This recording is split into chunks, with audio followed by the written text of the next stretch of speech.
Seems nothing even matters. Seems nothing even. Peace and blessings, family, and welcome back to A Queen's Crown. Today we are going to talk about hair coloring. And what I'm going to do is, while we're talking about hair coloring, is I'm going to show you what I do to my hair when I want it kind of crinkly before I get a retie, so that it falls with a lot of body after my retie. We're going to get started here, but before we do, if you are not subscribed to A Queen's Crown, please make sure you hit that notification bell, that thumbs up button, and that share button so that you can receive notifications every time A Queen's Crown goes live, posts, or share. Let's get started, family. Okay, so as you can see, I have my hair wrapped up. Remember in the hair washing video when I told you all to make sure that you use something that is very thin or t-shirt like to dry your hair after washing it? This is just another one of the wraps that I use. It locks in all that moisture, and it also, funny enough, dries my hair really fast. So I really like it. I have several of them, and it helps eliminate lint and build up being in my locks without me even knowing them. So what I do is, after I wrap it to dry it, sometimes after I wrap it, I'll leave it on for about 10 minutes just to kind of soak up that water. And then I unwrap it. I'm not really a big wrapper, but once I learn how to wrap, you guys, I may be wrapping all the time. But as you can see, it's really soaked, so it pretty much trapped that moisture in really good. So what I like to do is, once I take my hair down out of the wrap, it's very damp, I'll braid it. And when I braid it, a lot of times it's because I want my hair to have that crinkle look, but I don't want to braid it right after a retie because it's so tight.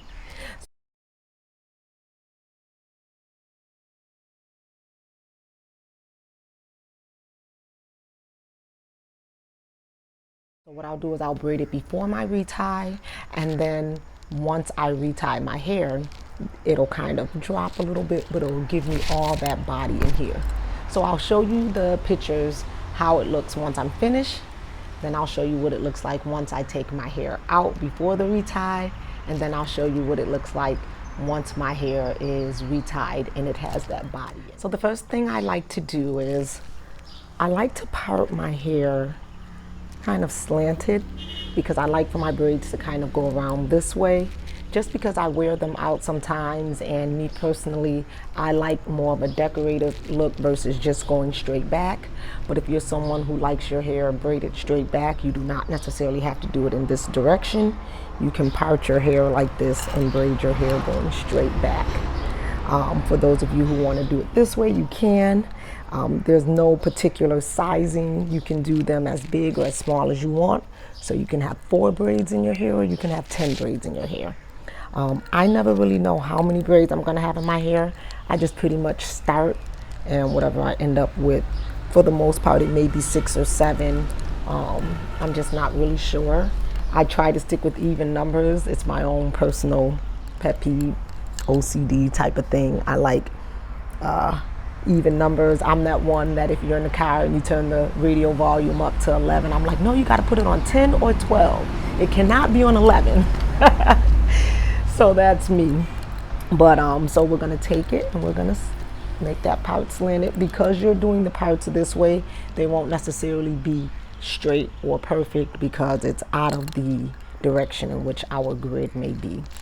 So we're just going to start off by braiding it. You want to be very, very careful on those edges. As I always state, those edges are sensitive, and especially after washing, when they're really fragile and you're getting ready to get a retie, just want to be very gentle on those edges. I don't know if you guys can hear my hair popping. It's time for a retie, so it's a little rough in there, so bear with me. But you want to just braid it very gently. If you need to use a rubber band to keep this hair out the way, you can do so. When my hair was shorter, I used to have to use a rubber band to keep it out the way, but now that it's a little bit longer, I typically find myself just doing this all the time. But you don't have to. You can do it to whichever way is best comfortable for you. As you can see, I'm taking my time right around my edges area. And for those of you who may not know how to braid and cannot do this particular method, or if your hair tangles when you braid, this may not be the style that you do, stick with the Bantu knots because it's going to give you the same results as far as that bodiness at the end after you retie it. And so the Bantu knots will work as well. Sometimes I don't want the Bantu knots in because they can be hard to sleep on, and so this is why I opt to go with the braiding. So as you can see, I'm just braiding it all the way down, and I want you guys to see it looks like it's tight, but it's very loose on those edges. Like if I go to move the braid or something, it's not so tight that it hurts. And when you're parting your hair, a lot of times I know when people braid their hair, they say, I run out of room in the back, or I run out, the braids end up overlapping. Make sure that when you are putting the braids in and you're bringing that part down, that you bring it down this way versus bringing it across, because then that's how you'll run out of hair, and then that way you'll have your braids overlapping. Now, if your braids do end up overlapping, it's still not a big deal. Unless you're just one of those people who just kind of, want it to be more particular, then at that case, you may have to take your hair down or that braid down and redo it.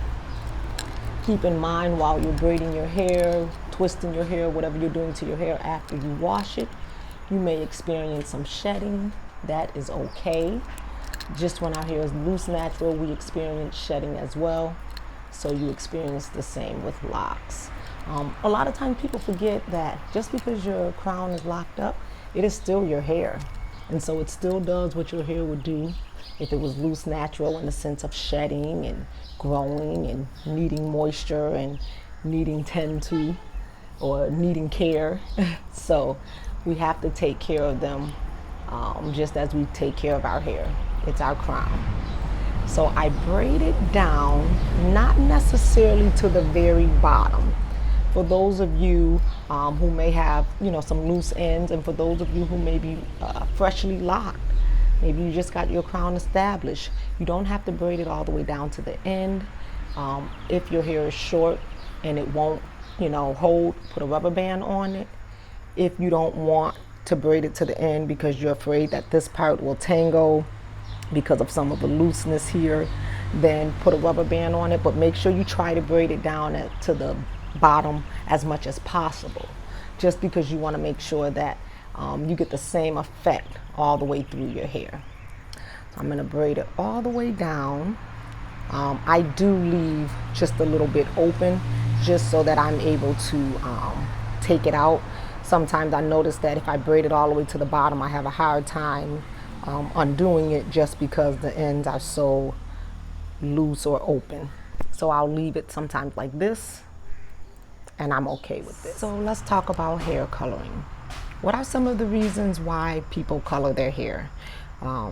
Because it looks good, because people are attracted to colors. Sometimes people want to show their artistic views. Sometimes people are eclectic, making a change. The list goes on and on.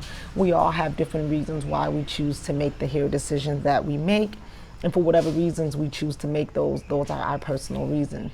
But keep in mind, even in making those decisions, let's make sure that we're educated and that we know what the outcome will be from the decisions that we are making. But before we go into that, I do want to address where some people say, I never have any issues. I've been coloring my hair for a long time. My hair comes out good. My locks are healthy. My locks are strong. And for those of you who may have been coloring your hair for a long time, and you want to continue to color your hair, I'm not here to tell anyone that they cannot. I'm just here to give a recommendation and to let you know the pros and cons, the benefits, the non-benefits, some other methods that maybe you can use and do versus using chemical hair dye. So we want to keep this crown as healthy as possible. And so that's what I'm here to do, to help us keep it as healthy as possible. Keep in mind that chemicals stripped away our hair follicles. So although you may see your hair doing fine now with color, or it may be vibrant and you moisturize it and keep up with it the way that it's supposed to, what is the inner damage that it's doing to our hair? And a lot of times color, it's vibrant. And so even to this day, I look at color and I say, man. But then I remember 4 years ago when I colored my hair back in 2017, and it took me a long time to get my hair back to a place of good standing. And I'm still working on it because I still have some residue. And although it is a lot better, the fact that I still have some residue from when I colored my hair is not a good thing. So you just want to make sure that you really consider the outcome. And just because it's something that you really want, just because it's something that looks really good, please take the time to do some research. And if you're going to go ahead and still do it, please, please, please, please, family, use a specialist, someone who specializes in coloring locks. Not someone who says, oh yeah, I color my sister's locks all the time. Not someone who says, oh yeah, I do locks and I color. Someone who specializes in coloring locks, or if not coloring locks, at least someone who specializes in coloring. There's a difference between someone who knows how to color and someone who specializes, just like there's a difference between a general physician and a podiatrist. You know what I'm saying? So you want to find someone who specializes in it. What are some things that we should consider before dyeing our hair? And this is something that I never considered before dyeing my hair because I just assumed it was okay. And that is our hair healthy enough? Is our hair strong enough and healthy enough to be able to withstand the dye, the coloring that we are applying to this crown? I think a lot of times we as African Americans don't realize that our hair is just so much different, and some of the chemicals and things that are in these products just are not conducive for our hair. There are a list of chemicals that you should look out for in the ingredients when you are searching for products. A lot of them, have names that I'm not really familiar with or how to pronounce. So what I'll do is I'll leave those ingredients in the description box so that you can see what those ingredients are. I'll also leave in the description box where I find my sources, whatever websites that I use, so that you can go back and look at those websites as well. Are you ready for the long-term care? When you get your crown colored, it's not just for that moment, but there is long-term care to coloring our locks. We have to make sure that we keep up with the maintenance with it, moisturizing our hair. It's easy to say, okay, I'm going to moisturize my hair today. You put a little bit of moisturizer in it. And what we do, we typically tend to moisturize our hair with oil. We don't even take the time to moisturize it correctly. We'll take the moisturizer, we do like this. We go like this. We do our hair like this. And then we put some more on our hands, or however we do it if we're spraying it. And then we do the same thing.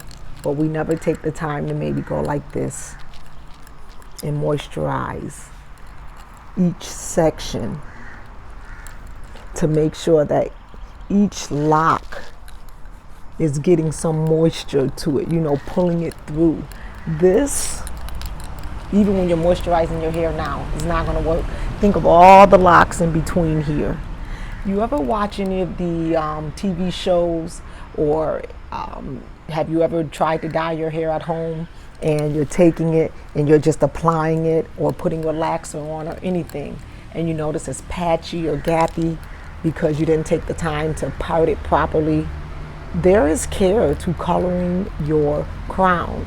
Not just going to go get it colored and say, I'm going to keep it moisturized, but consistently going to professionals to make sure that it stays healthy, because it's stripping away the natural oils, it's stripping away the natural texture of your hair. So you're changing it up. It's like if you have surgery and once you have been cut on, it changes how you feel. You may not be able to run and walk and move and do what you've been doing until you get your body back into that healthy place.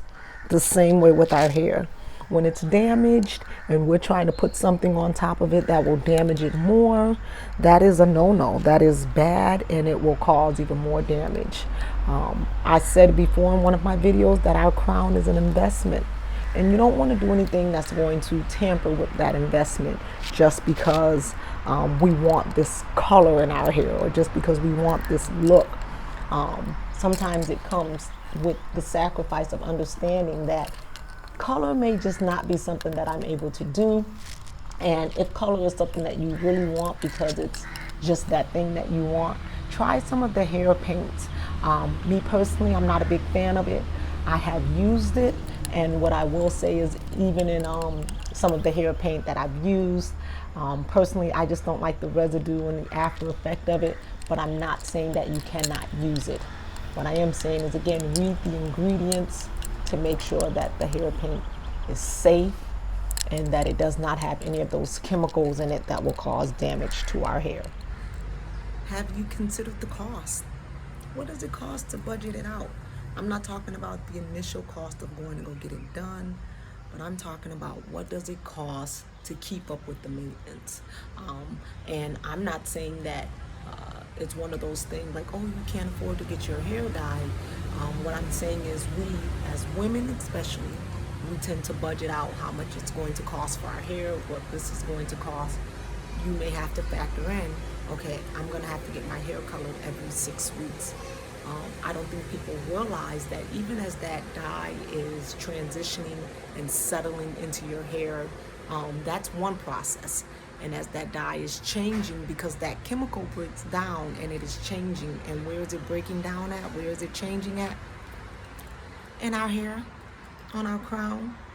And so whatever the breakdown process that it's doing as whatever the chemical form it's in, it's going to break down in our hair. And what is that doing to our hair? What damage is that doing? What long-term damage? What short-term damage is it doing? The fact that it may be causing damage is something that you just really want to stay away from. And keep in mind, as I'm talking about, not coloring, I am speaking of chemicals. I will get into later on some of the other safer things that we can use to color our hair without putting chemical damage or without doing chemical damage to our hair. So we're just going to keep moving right along here. Let's see. I'm still just getting my hair right on down to the end. The next thing is, do you have the patience? Sometimes getting your hair colored to the color that you desire takes a few sessions. If you're going for a blonder look or a brighter look, lighter look, you may have to do it in 2-3 sessions. I know some people, and I've seen videos of people doing their hair, that's not the color they want, they go right back in, and it's like, no. Patience. Patience is a virtue, and I love to say that because I don't think people really realize how much patience plays a part in being locked. It takes time to polish this crown, and so over time we'll notice that it becomes more beautiful, but it doesn't happen overnight. So we just have to be patient in knowing exactly what we want, knowing that we will have to color our hair multiple times in order to keep it the way that we want. If we are salt and pepper, we're not really happy with those grays. I know some of my matured queens aren't really happy with the grays. They don't want the grays, so they want to color them. And we'll get into that in just a little bit, because you can still cover up those grays without using hair dye and chemicals in your hair. And we'll get into that here shortly. Whatever we're going to do is, as I said, make sure you let a professional do it. The process of damage locks from coloring and correcting it is no joke. And so typically if you have someone that knows what they're doing, at least the comfort of knowing that it will be done right is the first step.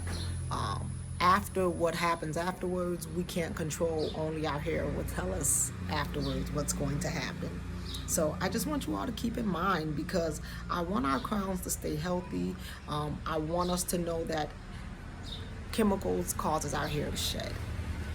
I talked about in our hair thinning video last week that some of the things that can cause our hair to thin is coloring, which is dye, because it's like relaxing your hair. It's just a chemical process put onto something that does not need a chemical process. Our hair is not made for that, and although it may be able to withstand, it's not made for it. It's kind of like a table. Maybe you have let's say a table in your living room or a nightstand, and you go to stand on it to maybe put something on top of a chest or on a high shelf. although you may be able to stand on that and it helped to keep you up for that moment, the stand is not made for you to stand on. It is intended for it to be whatever it is, the nightstand by your bed, a table top, whatever it is, not for you to stand on. If you want to stand on something, you would get a step stool, a ladder, the things that are intended for you to stand on. Well, it's the same with our locks. Although color may look good and looks very nice in our hair, it just may not be for our hair. It may not be able to withstand the pressure that comes with coloring. So what are some of the things that we can do to color our hair?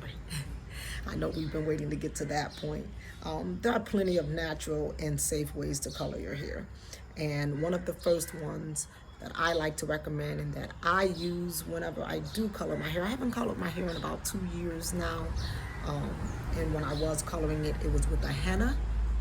And I like hennas because hennas are one of the oldest methods used to color our hair. Henna is actually a powder that is derived from crushing the leaves of the henna plant. The earliest use of this plant dates back to the pharaohs in Egypt, about 9,000 years ago. Cleopatra was the last reigning queen of the ancient Egypt civilization, and it is said to be that she used henna just to adorn her body. I don't know if you know, in some cultures they use henna on their hands and arms and things. Henna is made to be safe, and it was also a great way of enhancing beauty. Henna is a great way to go red without stripping your follicles or using chemicals that might irritate your scalp. When it comes to darker, brighter, vibrant colors, henna is going to give you that. If you're looking for lighter colors, typically, and listen to me when I say typically the lighter colors you are not going to find in henna, but in my research, and I will put the link in the description box, I have found and seen that there are some things that can be used to be placed in henna to give you a lighter look.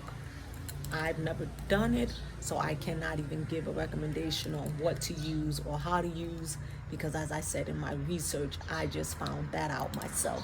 And that's the one thing that I love, if you guys don't mind if I digress for a moment.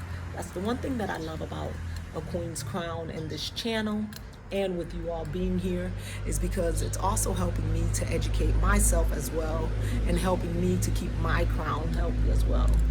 I'm always educating myself just because I want to know what is the best thing. My crown is here for a lifetime, so I need to know what I need to do to keep it healthy for the rest of our lives. And so I'm constantly reading and researching to see what's the best thing, what I should be doing, what others are saying, what others' opinions are, and then I formulate my own. So I just appreciate you all, because you all have me staying on my toes and staying educated with how we should keep this crown nice and healthy. Henna makes your hair feel softer. I notice every time I would put the henna in my hair, it just had this nice soft kind of feel and body to it. Not knowing that in henna, it's almost like a conditioner within itself. It's made to almost condition your hair and make it stronger, and it's not supposed to damage your hair at all. Henna doesn't fade as rapidly and as synthetic as red dyes.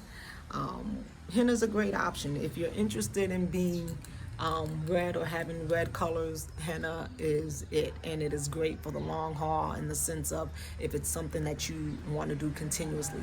I know there are some people who only wear their locks one color. Some people don't realize that coloring your locks consistently can also, and I'm not speaking henna, I'm speaking of dye, but coloring your locks consistently can also slow your hair growth. It's the chemicals in it causes so much damage, or can do damage to our scalp, that we don't even realize. And I think I've said it before, that those hair follicles are dead. They're dead. They're not being rejuvenated unless they're laying dormant. Dead is dead, and pretty much won't see a change if those hair follicles are dead. So we are coming right along with this braiding here, family. It feels like I may have about 6 of them in my hair because I'm just about through with the braiding. I can feel that. So let's continue. All right, family. So what are some of the benefits to henna?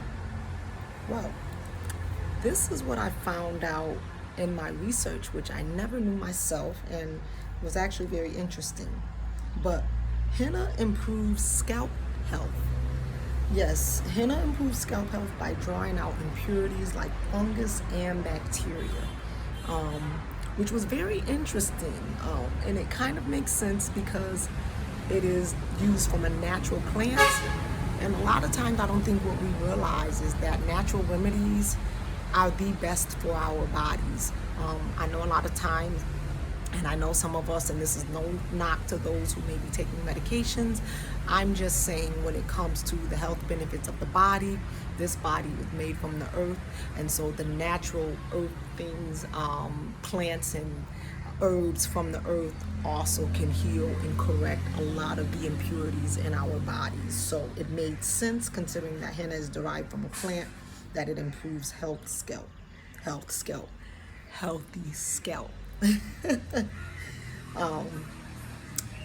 Henna and gray hair. For my queen that are rocking silver locks, salt and pepper locks, and you want to color those silver locks. And keep in mind, I love the salt and pepper, I really do, but I do know that some just are not embracing it. When you do a henna, henna for our silver colored hair can sometimes be tricky because hennas can be dark and red. They can change that gray color or that silver color into a color that we're not necessarily really looking for. And if that happens, what you want to do is add an indigo powder to it.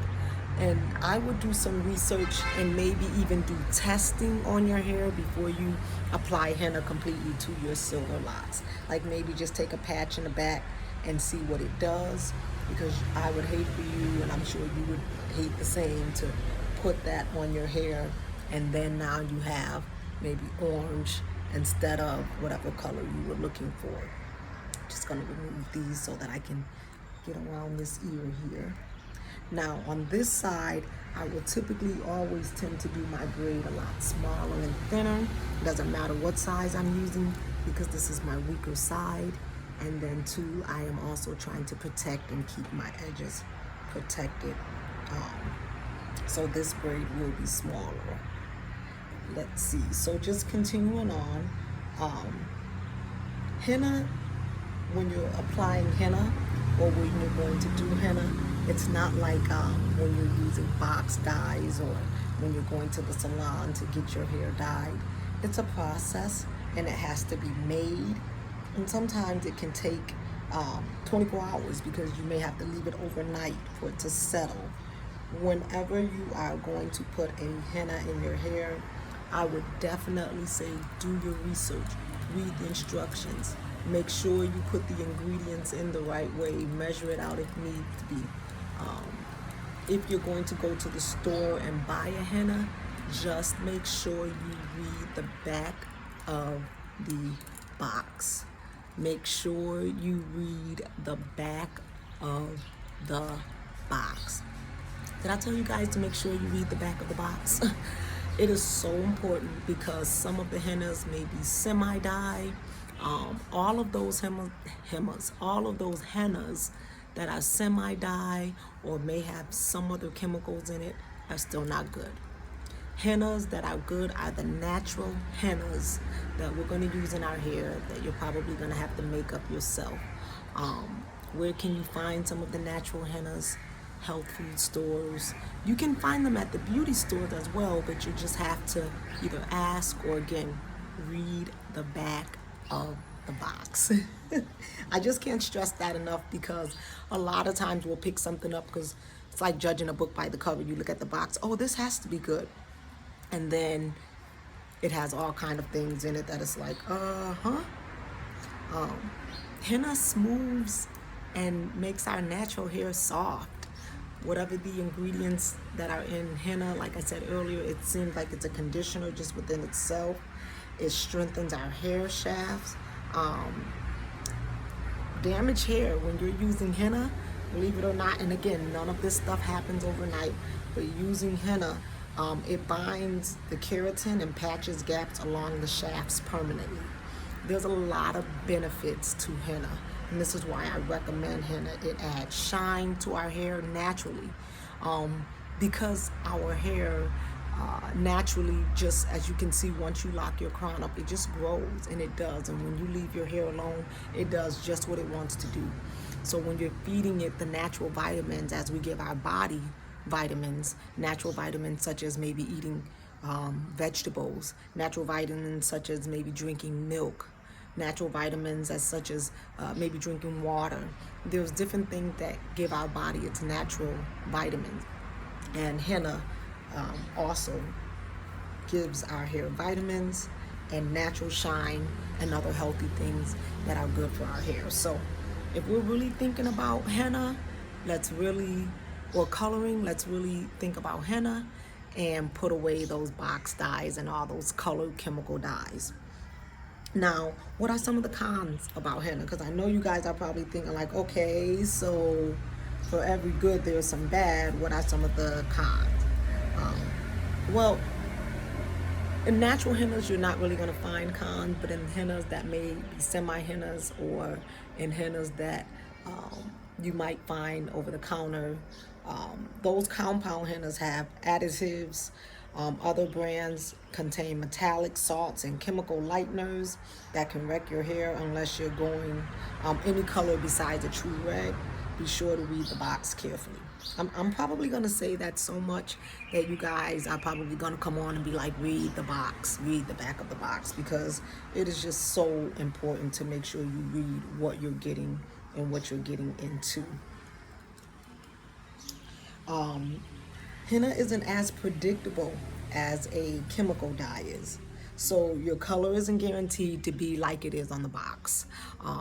Because henna is a natural coloring, it is going to absorb to the natural color of our hair. Now, if our hair has been colored a number of times, if we currently have color in our hair and then we try to go to a henna and we're like, oh my goodness, this isn't nothing like what I wanted, it's because henna takes to whatever the hair coloring is. This is again why I recommend maybe doing a tester patch on the back of your hair just to see if the color is what you want. And then if not, then you can kind of go back to the drawing board to figure out what it is that you're looking for, or what else you can do to kind of get that color that you're looking for. If your hair has been previously dyed or bleached with regular drugstore or salon dye, the remaining chemicals and pigment molecules from your last dye job can interfere with the henna. And again, everyone, I'm going to put the links in the description box so that you all can go back and read the articles that I have found as well. I have read each one to its entirety just because I wanted to make sure I gave you all the most accurate information. Getting henna out with bleach or other chemicals means is often a disaster, since using peroxide or ammonia just drives the color even deeper into your hair shaft. So basically, once you start dyeing with henna, your options are to keep dyeing with henna. Let your hair grow out, cut off all the colored hair. Those are options. I personally didn't necessarily cut off all my colored hair. I let it grow out, and as time went on, I ended up snipping it because that colored hair it did no healthy benefits to my hair. I fought so hard so that I didn't have to cut off that part of my hair, but it actually won. My hair won, so I ended up, cutting off. And when I got my hair done, I got, how you get that middle patch, so all in that middle, I just had to suck it up and say, okay, this color has to go. And so now my hair has grown back. What I will say that I like about it, and I have made and turned it into a happy thing, because when I first got my color 4 years ago, as you can see, I'm getting ready to be 7 years next month, and look at the length of my hair now. So 4 years ago it was shorter, and I'm like, I don't want to have to cut my hair, but sometimes you just have to. You make decisions, And in those decisions, the outcome sometimes causes things that we just don't want to do. And so that's what I had to do in that case. If for some reason you're just not able to find a henna, or you're just not really sure, you've done some research, ask your loctician. And if your loctician is someone who's just really not familiar, maybe you guys can Google it together, look it up. Maybe she can recommend someone that is specializes in henna, or can recommend someone that can tell you where to go. But I would recommend, like I said, doing the research first. And the research is not asking just someone. The research is asking, reading, looking up, just to see what's going to be best for you and your hair. What else can you use if you're not going to use a henna? Some of you may have already heard this. Some of you may have not heard this before, but coffee bean. Yes, coffee beans are safe to use. However, the difference between coffee beans is it may stain your hair. So you have to be careful when applying it. But other than that, you do the Google search on the coffee bean to see how it's done. I've never used coffee bean myself, but what I will say is, from the research that I've done, it appears to be safe, and it looks like the effects are just like henna. You would just do it as often as you need to color your hair, and it is also safe to use. So some of my personal opinions, and this is all just personal opinions on chemical dyes and henna. With the chemical dyes, it gives you the short-term look. That look is fire, those colors are vibrant, but it's just not worth it, queens. It really isn't. You're going to be happy for the moment, and in the long run, you're going to say, you know what, I just wish I hadn't done this. For those of you who do lock your hair, I'm sorry, for those of you who do color your hair and your crown has sustained it, as I said earlier, maybe consider doing it less, just because your hair is holding out now. What is your hair going to look like 10 years from now? What is your hair going to look like next year? What is your hair going to look like if something happens and you no longer keep up with coloring your hair? I just say, being locked, sister locks, micro locks, tiny locks, traditional locks, our lifestyle. And when we're making a lifestyle change or lifestyle commitment, you have to realize that there are some things that we just have to change. It's no different than getting a new job. It's no different than changing locations where you live. You have to adjust. The old saying says, when in Rome, do like the Romans. So once you have your crown locked up, you have to do the necessary things that it takes to keep this crown looking good. And although dyeing is an option as far as making it look good, I personally don't think it's an option that is good for the hair. So please, if you are thinking of or considering coloring your locks, please at least take the time to listen to this video, excuse me, and maybe reconsider. Please take the time to do some research and at least see if this is something you really want to do. And then if you come to the decision whether it be to chemically dye your hair or to use a henna, I just ask or recommend that you at least do a test. Maybe try a piece of the back of your hair to see how it does. Maybe do a test on your hair, wear that test for 6 weeks to see what type of process and breakdown it does to those locks, and see if that's something you want to do. I know sometimes we can get excited and we're just like, this is what I want, this is what I'm going to do, I just have to. I was that person.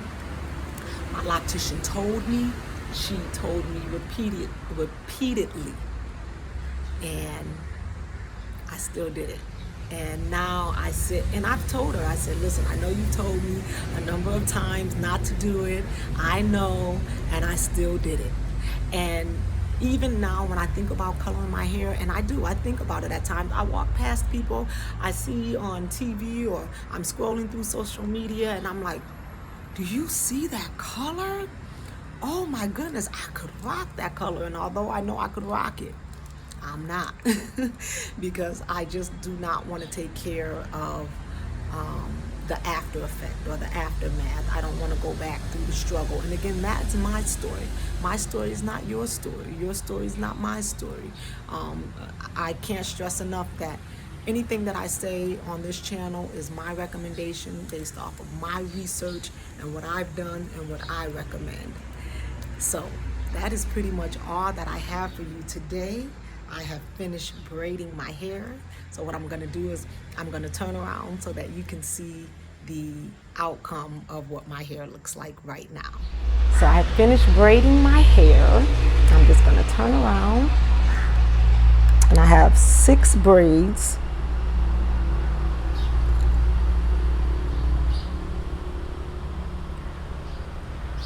And then this way, if I leave the house, I can leave the house with my hair hanging down. A lot of times, because my hair is this length, what I'll do is I'll just take it and I'll put it in a bun. So I'll probably put this in a bun. And when I do leave out, when I put it in a bun, I'm just gonna take it, I'm gonna wrap it around. And if your hair is not long enough, what you're gonna do is you're just gonna wrap it around and you're gonna put a rubber band on it. And then I'll leave out with my hair like this. In 24 hours, I'll take it down. And then what I'll do is I'll show you what it looks like in 24 hours. And then I'll retie it. And then I'll show you what it looks like after the retie.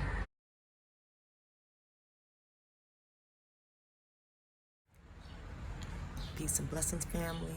Okay, so this is day 2. So what I'm gonna do is I'm going to take these braids out, and then I will show you what it looks like once these braids are all out. Okay? When taking your braids down, please be very careful on the ends, especially for my newly established queens. You want to be very gentle so that you don't accidentally unravel any of your established locks. If you have rubber bands in your hair, please be very careful when taking the rubber bands out so that they do not tangle, queens. So this is what my hair looks like once I take it down. I'm going to show you a full view circle.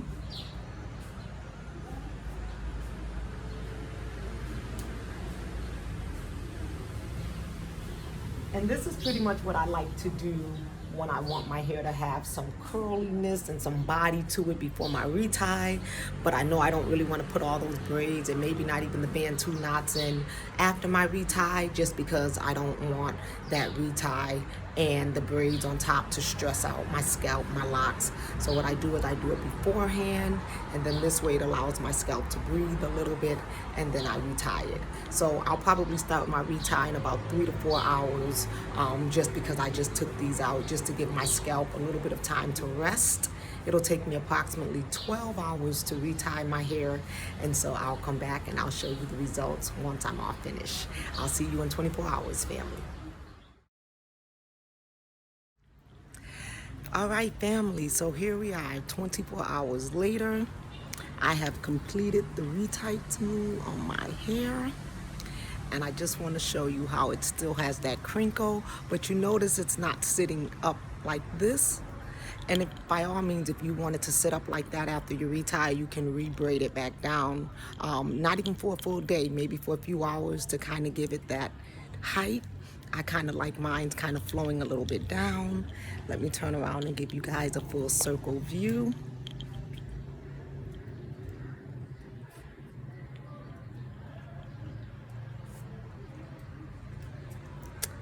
And now what I'm gonna do is I'm gonna moisturize my hair, and I'm gonna show you guys even after moisturizing it, how it also changes it as well. So each thing that we do to our hair can give it a different look. So let's get into the moisturizing, and I'll take you guys with me. It should only take a few seconds. Let's go. So I start off by using the Sister Lock moisturizer. Then I part my hair down the middle, and I go through each side section by section, just really getting that moisturizer in my hair. You want to make sure you get it in really good, especially after washing your hair, so you can put the moisture back into your hair. After I do that, I use a light oil just on my hair itself, just so that it's not heavy, because the moisturizer is heavy enough. And after I do that, I rub it in really good, and this is the outcome. This is what happens when I moisturize and oil my hair. I use the oil on my hair because the moisturizer is heavy, and so I still need to oil my hair. So what I do is I use a light oil just so that it doesn't take the crinkles out or make them fall even more. If I did not have the crinkles in, I would have taken the moisturizer, rubbed it in my hands, and kind of went through my head. So I appreciate each and every one of you. That is it for today. Also look for my story on my hair dye or my hair coloring situation. I had my hair colored back in December of 2017. And on the next video, I talk about my experience and what happened when I colored my hair. So make sure you all check that video out. Lastly, please make sure you go and you follow A Queen's Crown on Facebook, Instagram, Snapchat, Twitter, and TikTok. Hit that notification bell so that you can receive notifications every time A Queen's Crown goes live, post, or share. Hit that thumbs up button and hit the share button so that you can share this video with your family and friends. I'll see you all in the next video. Amani Na Upendo family.